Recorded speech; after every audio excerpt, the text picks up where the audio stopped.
3 number রাজ্য যেটা মানে হচ্ছে সিরিয়ালের 2 নাম্বার, কিন্তু হচ্ছে মানে 5টা রাজ্যের মধ্যে এটা হচ্ছে 3 নাম্বার। এটা হচ্ছে ফানজাই। এগুলো হচ্ছে বেসিক্যালি ছত্রাক।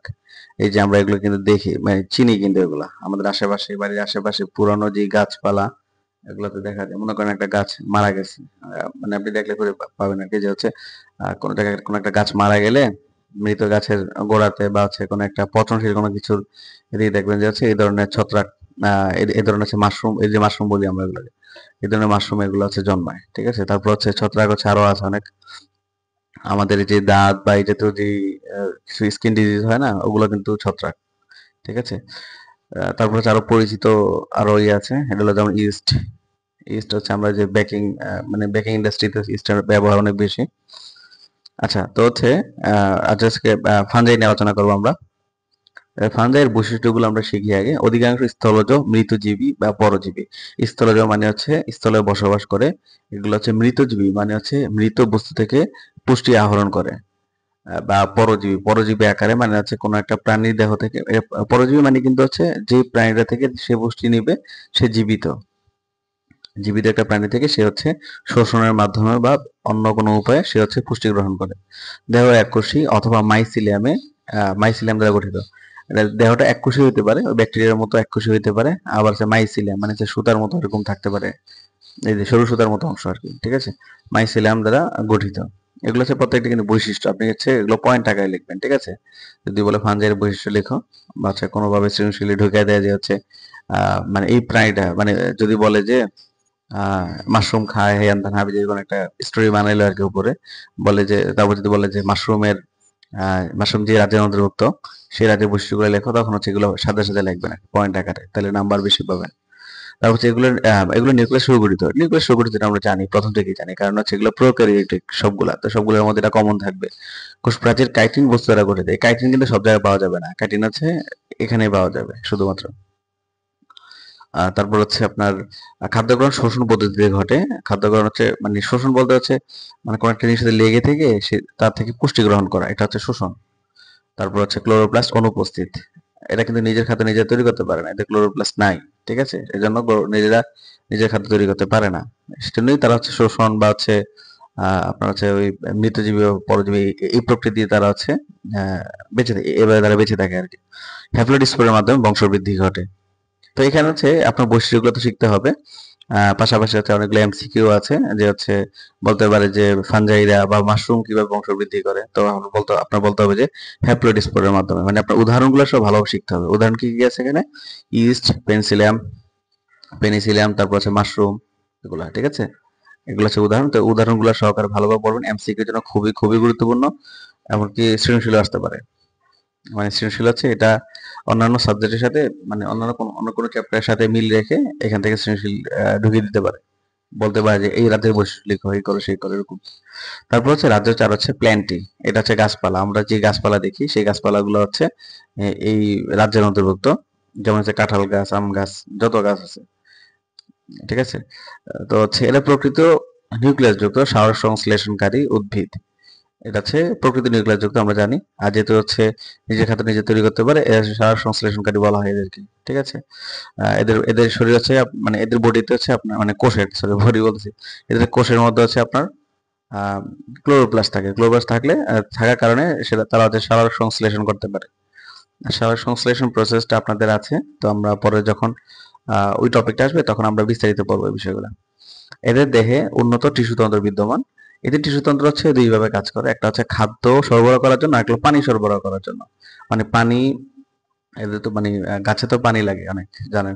সালোক সংশ্লেষণের জন্য কিন্তু পানির প্রয়োজন আছে। তো হচ্ছে খাদ্য তৈরির জন্য বা বিভিন্ন প্রসাধন বা বিভিন্ন পারপাজে হচ্ছে আপনার লাগে, পানির প্রয়োজন আছে। তো পানির জন্য হচ্ছে পানির জন্য টিস্যুতন্ত্রের প্রয়োজন হয়। মানে বেশ কি বলে এটা, বেশ অ্যাডভান্স লেভেলের টিস্যুতন্ত্রের প্রয়োজনের পাশাপাশি খাদ্য সরবরাহের জন্য টিস্যুতন্ত্রের প্রয়োজন হয়। তো এদের উন্নত টিস্যুতন্ত্র আছে। এদের ভ্রূণ সৃষ্টি হয় এবং হচ্ছে তার ডিপ্লয়েড পর্যায়ে তাদের ডিপ্লয়েড পর্যায়ে শুরু হয়। মানে হচ্ছে এদের যে হচ্ছে জননকোষ যেগুলো তৈরি হয় সেগুলো হচ্ছে আপনার হ্যাপ্লয়েড হয়। হ্যাপ্লয়েড থেকে দুইটা হচ্ছে পুরুষ থেকে যেই মানে পুরুষ উদ্ভিদ থেকে যেই জননকোষটা আসে সেটার সাথে হচ্ছে স্ত্রী উদ্ভিদ কোষের জননকোষের মিলনের মাধ্যমে তা হচ্ছে ডিপ্লয়েড পর্যায়ে শুরু করে। এটা হচ্ছে যখন আমরা জনন ওই চ্যাপ্টার গুলো পড়বো তখন হচ্ছে আমরা আরো বিস্তারিত পড়তে পারবো, বুঝতে পারবো তখন আমরা। প্রধানত স্থলজ, মানে সেটা হচ্ছে মাটি, মানে স্থলভাগে বেশিরভাগ হচ্ছে তারা থাকে, বা তাদের আবাস বেশিরভাগ স্থলজ। তারা তো এই জায়গায়, মানে তারা তো কোনো হাঁটা চলা করে না, কিন্তু হচ্ছে মানে মাটিতেই জন্মাতে বেশি দেখা যায়। কিন্তু হচ্ছে মানে জলের মধ্যেও অসংখ্য প্রজাতি আছে। আপনি জানলে অবাক হবেন যে হচ্ছে অবশ্য সবগুলা হচ্ছে উদ্ভিদ না, বা পানিতে বা সমুদ্রে যেগুলো থাকে এগুলো উদ্ভিদ না। আমাদের যে পৃথিবীর যেই বনভূমি আছে, এটার মাধ্যমে হচ্ছে মাত্র, যে আমরা টোটাল যে অক্সিজেনটা পাই, আমাদের বায়ুমণ্ডলে যে অক্সিজেনটা পাই, এটার মাত্র 25% হচ্ছে এই আমাদের যে গাছপালা যা আছে এগুলো থেকে আসে। বাকি 75% অক্সিজেন আসে হচ্ছে আপনার সমুদ্র থেকে। সমুদ্রের যেই এলজি বা এই জাতীয়, মানে এলজি মানে হচ্ছে শৈবাল আর কি, শৈবাল বা ছোট ছোট হচ্ছে উদ্ভিদ আছে সমুদ্রের মধ্যে যেগুলো বসবাস করে, যেগুলো থাকে আর কি, ওগুলো থেকেই হচ্ছে আপনার তৈরি হয়, মানে বাকি 75%। তো এটা হচ্ছে হিউজ, মানে তারা আকারে ছোট হইতে পারে কিন্তু সম্মিলিতভাবে তারা কিন্তু অনেক বড়, হিউজ একটা অবস্থা তাদের আর কি, ঠিক আছে। আচ্ছা, তো হচ্ছে তারপর হচ্ছে অসংখ্য যত বড় দেশ সেটা বললাম। তারপর হচ্ছে এদের যৌন জনন অ্যানাইসোগ্যামাস। অ্যানাইসোগ্যামাস মানে হলো যে এদের হচ্ছে পুং গ্যামেট যেটা, এবং পুং গ্যামেট এবং স্ত্রী গ্যামেট যেটা, এগুলো হচ্ছে আকৃতি দুটো সেম হয় না, ভিন্ন আকৃতির হয়। দেখা যায় যে হয়, মানে বেশিরভাগ ক্ষেত্রে স্ত্রী গ্যামেটের আকার হচ্ছে বড় হয় পুং গ্যামেটের চাইতে। তো এটাকে বলা হয় অ্যানাইসোগ্যামাস। যদি সেম সাইজের হতো তাহলে বলা হতো আইসোগ্যামাস, ঠিক আছে। আচ্ছা, তো তারপর হচ্ছে এরা আর্কিগোনিয়া, আর্কিগ্রাম বা স্ত্রী জননাঙ্গ বিশিষ্ট উদ্ভিদ, মানে এটা আরেকটা স্পেশাল বৈশিষ্ট্য, মানে এই উদ্ভিদের আর কি এটা। তো এটার স্ট্রাকচার গুলো পরে জানতে পারবেন। এটা সপুষ্পক।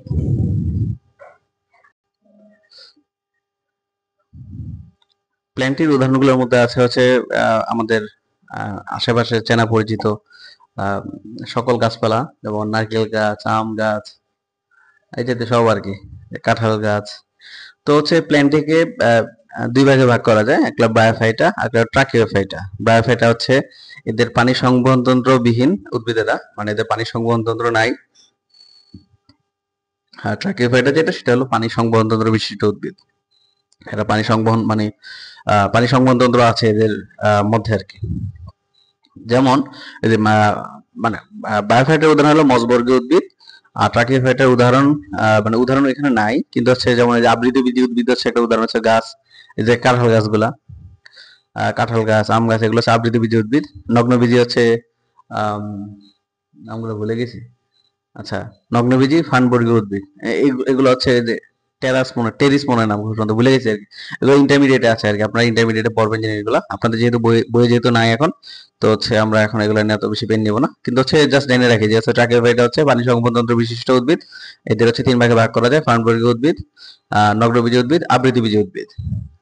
আর হচ্ছে বায়োফাইটা যেটা, এটা হচ্ছে পানি সংবহনতন্ত্র বিহীন উদ্ভিদ। এদের হচ্ছে মসবর্গীয় উদ্ভিদ। মস চিনেন আপনারা, অনেক সবাই চিনেন। এই যে আমরা যে পুরোনো দেয়াল টেল দেখি না, এই যে রাস্তাঘাটে অথবা বিভিন্ন মানে পুরোনো বিল্ডিং, এগুলোতে দেখবেন যে সবুজ সবুজ কিছু শ্যাওলার মতো ওই আহ, কিছু উদ্ভিদ, এগুলো হচ্ছে জন্মায় আর কি, জন্মায় দেয়। আমরা যেগুলো হচ্ছে বিল্ডিং রং করার সময় বা দেয়াল রং করার সময় ঘষা, সিরিঞ্জ কাগজে ঘষে এগুলো ফালাই দিই, ফালাই দিয়ে তারপর হচ্ছে রং করি, বা হচ্ছে মানে যা করা করি আর কি, ঠিক আছে। তো এগুলো হচ্ছে মস। এগুলো হচ্ছে দেয়ালের ক্ষতি করে, মানে আপনার যখন এগুলো জন্মায় যায় তখন দেয়ালের মানে সিমেন্টের ড্যামেজ হতে থাকে আস্তে আস্তে, বুঝছেন। তো এই আর কি মস নিলাম। তো হচ্ছে এগুলো পরিচিত আমাদের, নগ্নবীজী, ফার্নবর্গীয়, আবৃতবীজী, সবগুলো পরিচিত। আমরা হচ্ছে পরবর্তী ক্লাসে এই জিনিসগুলো জানতে পারবো। ওইখানে হচ্ছে একটা চ্যাপ্টারই আছে এই জিনিসগুলো জানার জন্য, ঠিক আছে। খুব বিস্তৃত পর্যায়ে আছে এখানে। আচ্ছা, তারপর হচ্ছে পঞ্চম রাজ্য যেটা আছে এনিমেলিয়া। এনিমেলিয়া হচ্ছে যে পশু পাখি যা আছে সব, মানে আমাদের রাজ্য এটা আর কি, মানে আমরা মানুষরা যে রাজ্যের অন্তর্ভুক্ত সেটা। তো এদের বৈশিষ্ট্য হচ্ছে আপনার আহ প্রকৃতি নিউক্লিয়াস বিশিষ্ট এবং হচ্ছে বহুকোষী প্রাণী। প্রকৃত আমাদের নিউক্লিয়াস, মানে যে এটা সব, মানে আমরা যে চারটা রাজ্যের আলোচনা করতেছি, মানে সেকেন্ড সেকেন্ড ফেজে, এগুলো সব কিন্তু প্রকৃতি নিউক্লিয়াস বিশিষ্ট, ঠিক আছে। তারপর হচ্ছে ওই যে মানুষ সহ বাঘ টাক যা আছে, এরা সব কিন্তু বহুকোষী প্রাণী। মানে আপনি হচ্ছে আমাদের সাথে মিলানোর চেষ্টা করবেন, অবশ্য অনেক কিছু মিলাইতে পারবেন না, কারণ হচ্ছে আমাদের কোষ কিরকম এটা তো আমরা জানি না, তাই না। তো মুখস্থ করতে হবে আর কি এখন। কোষ হচ্ছে প্রাণীর কোষ হচ্ছে প্রাণী কোষের হচ্ছে আপনার কোষ প্রাচীর নাই। এটা হচ্ছে আমরা যখন সেকেন্ড এই যে পরবর্তী চ্যাপ্টার পড়বো তখন আমরা আরো বিস্তারিত জানতে পারবো আসলে প্রাণী কোষ এবং উদ্ভিদ কোষের পার্থক্য কোথায় বা কিরকম হয় স্ট্রাকচার। আপনার ক্লাস 7 এ পড়ে আসছেন যে ক্লাস 7 বা ক্লাস 8 এ ওইগুলো বিজ্ঞান বইগুলোতে দেখে আসছে যে আসলে কোষ প্রাচীর যে প্রাণী কোষে নেই সেই জিনিসটা। আচ্ছা ঠিক আছে। তো তারপর হচ্ছে প্লাস্টিড এবং কোষ গহ্বরও নেই প্রাণী কোষের মধ্যে। তো আমরা কি কি পাইলাম যে হচ্ছে এদের কোষে কোনো জড় কোষ প্রাচীর প্লাস্টিড কোষ গহ্বর কিছুই নেই, ঠিক আছে, মানে প্রাণী কোষের মধ্যে এগুলো নাই, থাকবে না। প্লাস্টিড না থাকায় এরা হচ্ছে হেটারোট্রফিক, অর্থাৎ হচ্ছে অন্য প্রাণীর উপর ডিপেন্ড করবে খাবারের জন্য। জটিল টিস্যুতন্ত্র বিদ্যমান, প্রাণীদের হচ্ছে জটিল টিস্যুতন্ত্র বিদ্যমান, এটা জানেন অবশ্যই যে হচ্ছে আমাদের কাজগুলো হচ্ছে অনেক কমপ্লেক্স। গাছ বা অন্যান্য প্রাণীদের অন্যান্য প্রাণী বলতে গাছ বা অন্যান্য রাজ্যের যে অন্তর্ভুক্ত যে প্রাণীগুলো আছে তাদের চাইতে আর কি। এরা প্রধানত যৌন জননের মাধ্যমে বংশবৃদ্ধি ঘটে, মানে বংশবৃদ্ধি করে থাকে। পরিণত ডিপ্লয়েড পুরুষ ডিপ্লয়েড পুরুষ এবং স্ত্রী প্রাণী জননাঙ্গ থেকে হ্যাপ্লয়েড গ্যামেট উৎপন্ন হয়। আচ্ছা, মানে হচ্ছে আপনার পুরুষ এবং স্ত্রী প্রাণীর জননাঙ্গ থেকে হ্যাপ্লয়েড গ্যামেট উৎপন্ন হয়, এগুলো মিলিত হয়ে ডিপ্লয়েড আপত্য কোষ তৈরি হয়। ওটা থেকে হচ্ছে আপনার বিভিন্ন মাইটোসিস কোষ ডিভিশনের মাধ্যমে মাইটোসিস সেল ডিভিশনের মাধ্যমে হচ্ছে পরবর্তীতে ব্লাস্টুলা বিভিন্ন ফেজ আছে, এটার মাধ্যমে ভ্রূণটার বিকাশ ঘটে। বিকাশ মানে বিকাশ ঘটতে ঘটতে পরবর্তীতে মানুষের মানে রূপ ধারণ করে, ঠিক আছে। তারপর ভ্রূণ বিকাশকালের সময় ভ্রূণের স্তর তৈরি করে সৃষ্টি করে। তো এই জিনিসগুলো হচ্ছে কি মানে এগুলো হচ্ছে এখন জাস্ট আপনার থিওরি মনে হবে এটা, কিন্তু পরবর্তী শ্রেণীতে আপনারা হচ্ছে এগুলো সম্পর্কে বিস্তারিত জানতে পারবেন, ঠিক আছে। মানে আপনাদের এগুলো মানে ইনডেপথ পড়াশোনা আছে এই জিনিসগুলো নিয়ে। আচ্ছা, তো হচ্ছে মানে এইখানে হচ্ছে একই মানে একটু যতটুকু সম্ভব বুঝে পড়ার চেষ্টা করবেন। আর যেগুলো মুখস্থ করা দরকার মুখস্থ করবেন, মুখস্থ করতে হবে, খুব ইম্পর্টেন্ট এই জিনিসগুলো। যে 5টা রাজ্য দেয়া আছে 5টা রাজ্যই মানে খুবই ইম্পর্টেন্ট, এগুলো অবশ্যই করে জানা উচিত। এমসিকিউ তে অবশ্যই আসবে, পাশাপাশি হচ্ছে আপনার সৃজনশীলও আসতে পারে, আসার সম্ভাবনা আছে। তো হচ্ছে উদাহরণ কি, প্রোটোজোয়ার ভিত্তিতে সকল অমেরুদণ্ডী এবং মেরুদণ্ডী প্রাণী। তো অমেরুদণ্ডী এবং মেরুদণ্ডী প্রাণীর মধ্যে কারা কারা থাকবে, আপনার হচ্ছে যেমন চিংড়ি টিংড়ি হ্যান ত্যান এগুলো হচ্ছে অমেরুদণ্ডী মাছ, এগুলো আছে। তারপর মেরুদণ্ডীর মধ্যে হচ্ছে মাছ, মানুষ, তারপর হচ্ছে আপনার বাঘ টাক যা আছে এগুলো সব, ঠিক আছে। তো আমরা 5টা রাজ্য সম্পর্কে আমরা আলোচনা করলাম। আমরা একটু দেখি 5টা রাজ্য কি কি পড়েছিলাম, একটু দেখি একটাতে দেখে আসি। এই 5টা রাজ্য বলেছিলাম যে হচ্ছে জীব জগৎ, মানে একটু ওভারভিউ করি আর কি আপনাদের। আর হচ্ছে উইটেকার হচ্ছে 1969 সালে 5টা রাজ্যে ভাগ করেছিলেন। প্রথম রাজ্য এটাকে আবার হচ্ছে মার্গুলিস 1974 সালে সে হচ্ছে এই 5টা রাজ্যে ভাগ রেখেছেন, কিন্তু তার আগে তিনি 2টা ভাগে ভাগ করছেন। একটা হলো যে super kingdom 1, super kingdom 2। Super kingdom 1 হচ্ছে প্রোক্যারিওটা, যেটা হচ্ছে আদি নিউক্লিয়াস বিশিষ্ট, মানে যাদের নিউক্লিয়াস আদি প্রকৃতির আদি নিউক্লিয়াস বিশিষ্ট, মানে সুগঠিত নিউক্লিয়াস নেই যাদের, এটা হলো সুপার কিংডম 1। সুপার কিংডম 2 হচ্ছে যাদের নিউক্লিয়াস সুগঠিত। সুপার কিংডম 1 এর অন্তর্ভুক্ত আছে রাজ্য একটাই, সেটা হলো মনেরা। সুপার কিংডম 2 অর্থাৎ যাদের প্রকৃতি নিউক্লিয়াস বিশিষ্ট, এদের অন্তর্ভুক্ত রাজ্য হচ্ছে 4টা, প্রোটিস্টা, ফানজাই, প্ল্যান্টি, অ্যানিমেলিয়া, ঠিক আছে। এগুলো সম্পর্কে আমরা বিস্তারিত পড়েছি। এখন আমরা পরবর্তী টপিকে চলে যাই, ঠিক আছে। শ্রেণীবিন্যাসে বিভিন্ন ধাপ। শ্রেণীবিন্যাস আমরা আগে বলেছি যে হচ্ছে শ্রেণীবিন্যাস করা হয় বেসিক্যালি সহজভাবে অনেক কিছু জানার জন্য। আমরা অল্প কিছু জানার মাধ্যমে ওই শ্রেণীর অন্তর্ভুক্ত সকল প্রাণী সম্পর্কে জানতে পারবো, বা হচ্ছে একটা প্রাণীর বিস্তারিত বিষয় জানার জন্য আমরা হচ্ছে শ্রেণীবিন্যাস শিখি, ঠিক আছে। মানে একটা প্রাণী সম্পর্কে কমপ্লিট একটা জ্ঞান নেওয়ার জন্য, বা হচ্ছে ওটার আশেপাশে এদের ভাই বন্ধু কি হতে পারে এগুলো জানার জন্য, মানে হচ্ছে এদের আশেপাশে শ্রেণীর বা এদের সমপর্যায়ের বৈশিষ্ট্য সম্পন্ন প্রাণী কারা হতে পারে সেই বিষয়গুলো জানার জন্য হচ্ছে আমরা শ্রেণীবিন্যাস শিখি। তো এখানে হচ্ছে 7টি ধাপ আছে। আন্তর্জাতিক কোড চিহ্নিত মানে 7টি ধাপ আছে এখানে। এগুলো কি কি, kingdom, phylum, class, order, family, genus, species. কি কি, kingdom, phylum, class, order, family, genus, species, ঠিক আছে। এখানে জিনিস লেখাটা কিভাবে লিখতে হয় দেখেন, এই যে রাজ্য লেখছে, মানে বাংলা হচ্ছে রাজ্য, পর্বত, শ্রেণী, বর্গ, গোত্র, গণ, প্রজাতি। আপনি বাংলায় লেখেন, ইংলিশ লেখেন, কোনো সমস্যা নেই, যেভাবে লেখেন কিছু না। কিন্তু এখানে একটা লেখার একটা ফরম্যাট আছে। ফরম্যাটটা হচ্ছে এরকম যে হচ্ছে এই যে আপনার রাজ্য রাজ্য বা ইংলিশে যদি লেখেন যে কিংডম, কিংডম লেখাটা যেখানে শেষ হবে এই গোড়া দিয়ে বা হচ্ছে একটু একটু বাম পাশ ঘেসে আর কি, মানে একটু এইভাবে আসবে লেখাটা আর কি, এইভাবে হবে, ঠিক আছে। দেখেন কিভাবে হয়েছে, এটা লেখাটা এইভাবে হয়েছে না, এইভাবে হবে আর কি। রাজ্য লিখবেন, রাজ্য লেখার পর হচ্ছে একটু একটু ডান দিকে যে লিখবেন পর্ব, একটু ডান দিকে লিখবেন হচ্ছে শ্রেণী, বর্গ, গোত্র, ঠিক আছে। এভাবে এটা বেশি এদিকে লেখা হয়েছে, মানে একটু নিচে লিখবেন আর কি, ঠিক আছে। আর নিচে লিখবেন এইভাবে যাবে আর কি, ঠিক আছে। তো এই স্টাইলে লিখতে হয় আর কি এটা, ঠিক আছে। তো এটা হচ্ছে আপনার মুখস্থ করে নেবেন এই জিনিসটা, যে হচ্ছে কিংডম ফাইল। আমি হচ্ছে ইংলিশটা মুখস্থ করছিলাম, এটা বাংলাটা আমার মুখস্থ থাকে না খুব একটা কিন্তু হচ্ছে ইংলিশটা থেকে বাংলাটা ট্রান্সলেট করে নিতে পারি। Kingdom phylum, class order, family and species. আচ্ছা, তো হচ্ছে এটা সম্পর্কে আরো মানে এই জিনিসটাকে বলা হয় নেস্টেড হায়ারার্কি। নেস্টেড হায়ারার্কি কেন বলা হয়, এখানে বলা আছে নেস্টেড হায়ারার্কি বলার কারণ হচ্ছে এই যে উপরে যে রাজ্য, যেমন হচ্ছে মনে করেন যে আপনি কথার কথা আপনার যে স্পিসিস, যে স্পিসিসটা হচ্ছে জেনাসের সাবসেট, ঠিক আছে। আচ্ছা, জেনাসের উপসেট, আচ্ছা উপসেট মানে হচ্ছে জেনাসের মধ্যে মানে মনে করেন যে একটা জেনাসের মধ্যে হচ্ছে স্পিসিস থাকতে পারে 10টা, 10টার মধ্যে এটা একটা স্পিসিস। তো হচ্ছে এই জেনাসের উপসেট কিন্তু হচ্ছে স্পিসিসটা, ঠিক আছে। এরকম আর কি, মানে উপরে যেই ইয়াটা থাকবে এটা কিন্তু হায়ারার্কি অনুযায়ী হয়েছে। এটা রাজ্যের অন্তর্ভুক্ত থাকবে ফাইলাম গুলা, মানে হচ্ছে একটা রাজ্যের অন্তর্ভুক্ত 20টা ফাইলাম থাকতে পারে, এর মধ্যে একটা ফাইলাম হচ্ছে এটা, যেটা থাকবে তখন মানে কোন একটা প্রাণীর ক্লাসিফিকেশন করতে গেলে, ঠিক আছে। তো হচ্ছে তারপর হচ্ছে একটা ফাইলামের অন্তর্ভুক্ত 5টা ক্লাস থাকতে পারে, তার মধ্যে একটা আমরা লাগবো জাস্ট যেই প্রাণীর সাথে সম্পর্কিত সেটা, এরকম আর কি। তো এরকম মানে একটা অন্তর্ভুক্ত মানে আমরা হচ্ছে মানে কি বলে, মনে করে একটা গাছে উঠলেন, গাছে ওঠার পর গাছের একটা ডালায় ঢুকলেন, গাছের একটা ডাল, ঠিক আছে, ডাল থেকে হচ্ছে আপনি ওই যে গাছের পাশে যে এটা তো শাখা, শাখার পরে প্রশাখা আছে, ঠিক আছে। মানে ডালের মধ্যে আরো দেখবেন যে ডালা ডালা আছে, ঠিক আছে, ওটার মধ্যে দেখবেন যে পাতা আছে, ছোট ডাল আছে, আরো এই সেই এরকম আর কি জিনিসটা।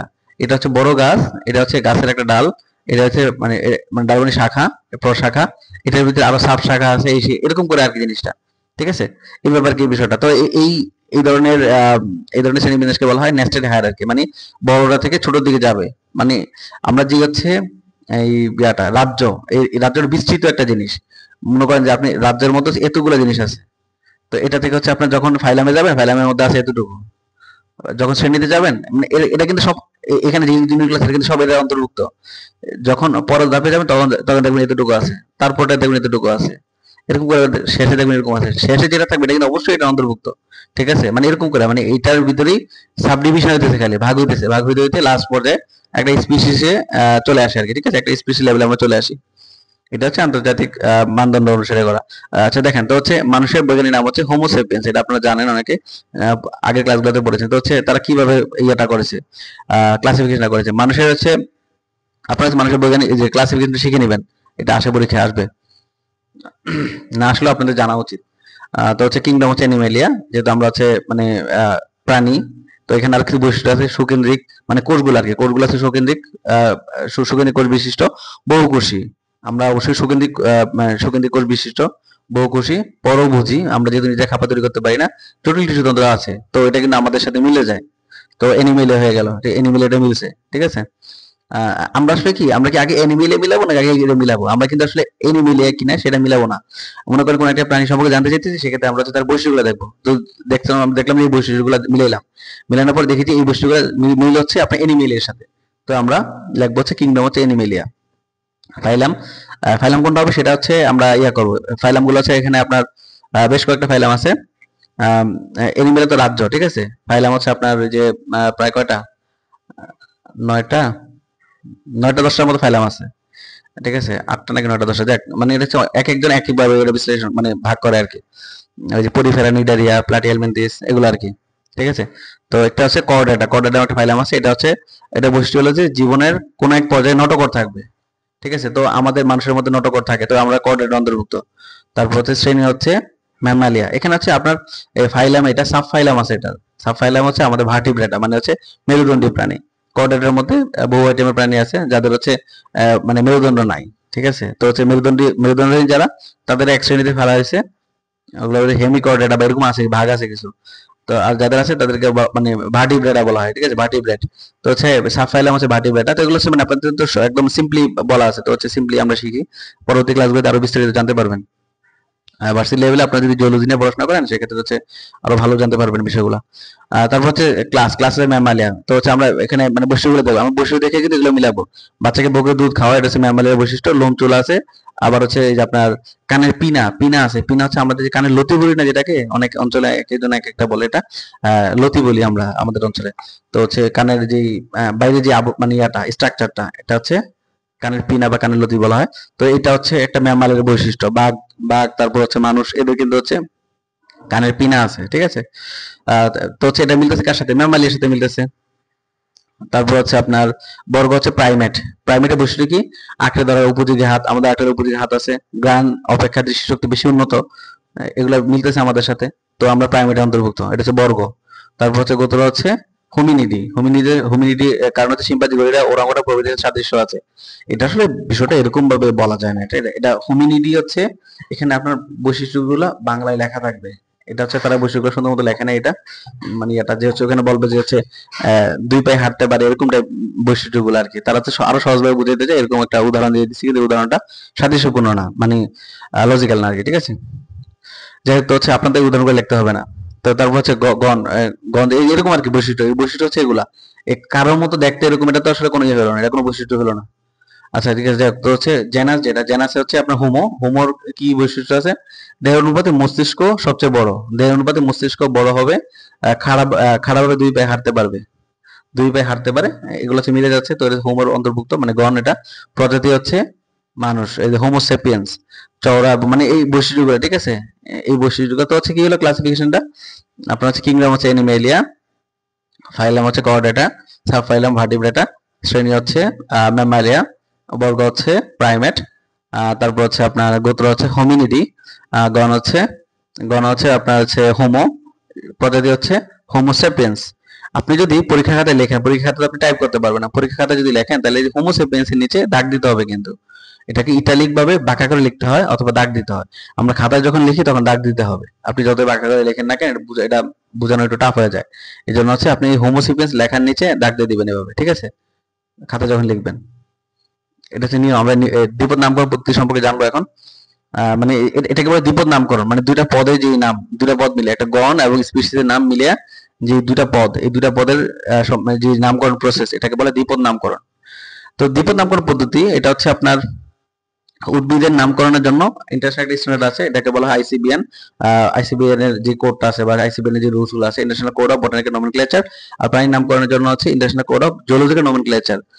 একটা কিছু নিয়ম আছে, এই নিয়মগুলো অনুসারে নামকরণগুলো করতে হয়, ঠিক আছে। এদেরকে বলা হয় বাইনোমিয়াল নোমেনক্লেচার বা দ্বিপদ নামকরণ।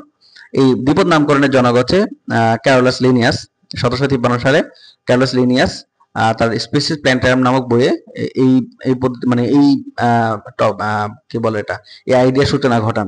উনি হচ্ছে দ্বিপদ নামকরণ প্রথম করেন, ঠিক আছে। তো তারপর হচ্ছে মানে কি বলে এটা, তো এই নিয়ম অনুসারে কিছু নিয়ম আছে। আপনি তো আসলে মানে আমরা যখন কোনো একটা দেশে থাকি, মনে করেন আপনি হচ্ছে বাংলাদেশে থাকেন, রাস্তাঘাটে চলাচল করার জন্য আমাদের রাস্তাঘাট কিন্তু অনেক বেশি প্রশস্ত এরকম না।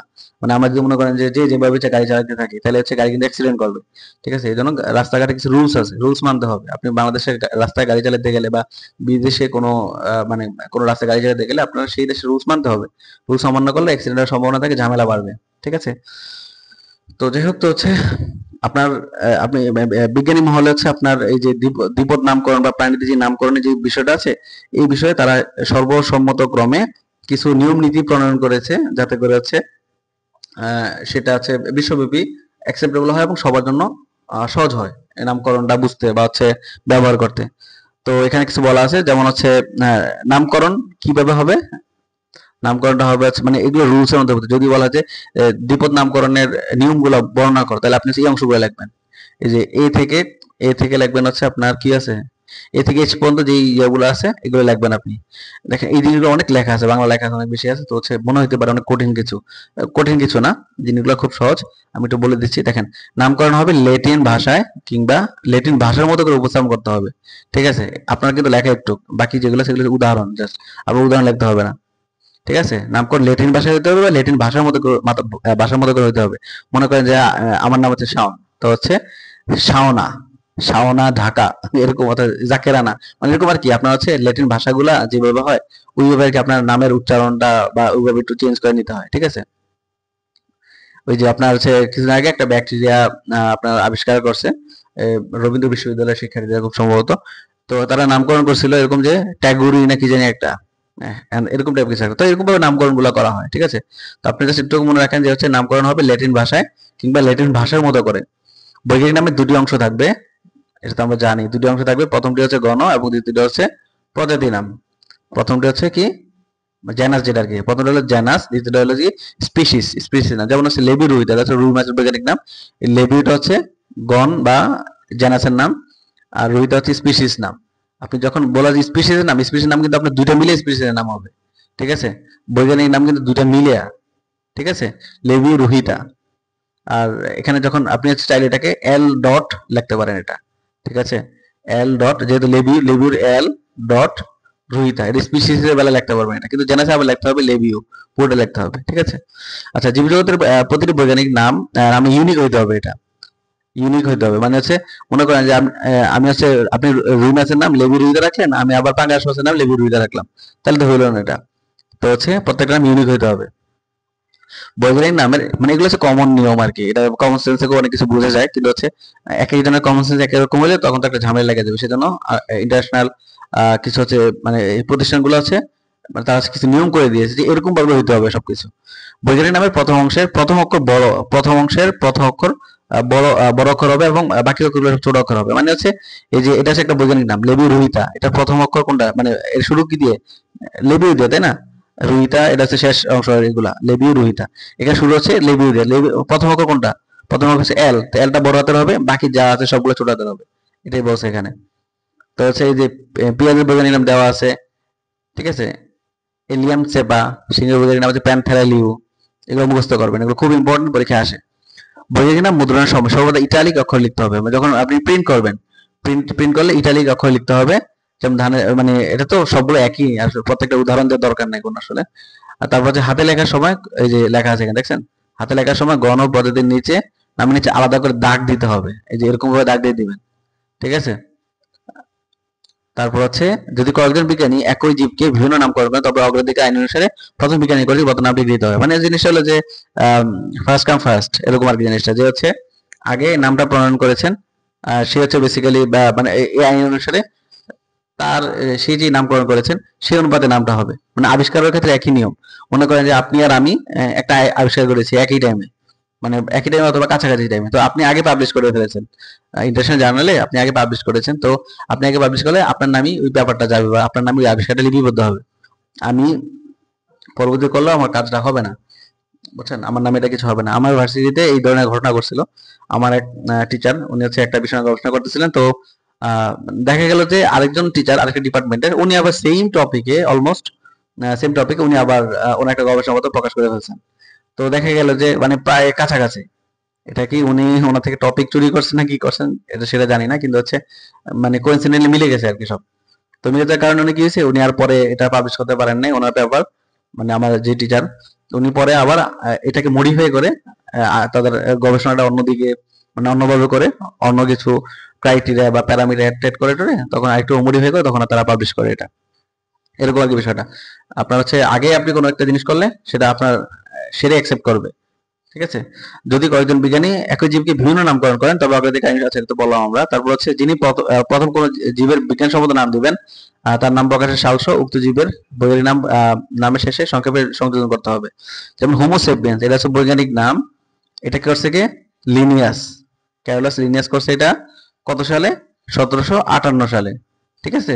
এটা হচ্ছে তার নামের আদ্যক্ষর কমা তারপর হচ্ছে সাল, কত সালে করেছে এইটা এই জিনিসটা, এটা এভাবে লিখতে হয়, ঠিক আছে?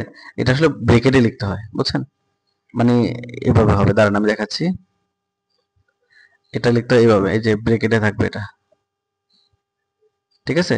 এই যে লিনিয়াস, আপনি তার নামের আদ্যক্ষর এই যে সংক্ষেপে সংযোজন বা মানে সংক্ষেপে সংযোজন, এটা হচ্ছে পুরো নামে লিখতে হয় আর কি বেসিক্যালি। এটা লিনিয়াস, লিনিয়াস লিখে কমা দিয়ে তারপর সালটা লিখবেন, ঠিক আছে? আপনি চাইলে হচ্ছে এরকম ভাবে লিখতে পারেন। আচ্ছা, আপনাদের বই যদি এভাবে দেওয়া আছে এভাবে লেখেন। অনার্সের বইগুলোতে হচ্ছে দেওয়া আছে যে হচ্ছে হোমোসেপিয়েন্স নামটা লিখবেন, লেখার পর ব্রেকেটে লিখবেন আছে তার ওই যে বিজ্ঞানী লেখছেন, মনে করেন যে হ্যামিল্টন হচ্ছে এই নামকরণটা করছেন, তো হচ্ছে হ্যামিল্টন কমা কত সালে করছেন, 1758 সালে লিখে দিবেন, ঠিক আছে? ব্রেকেট শেষ, এরকম ভাবে লিখতে হয়।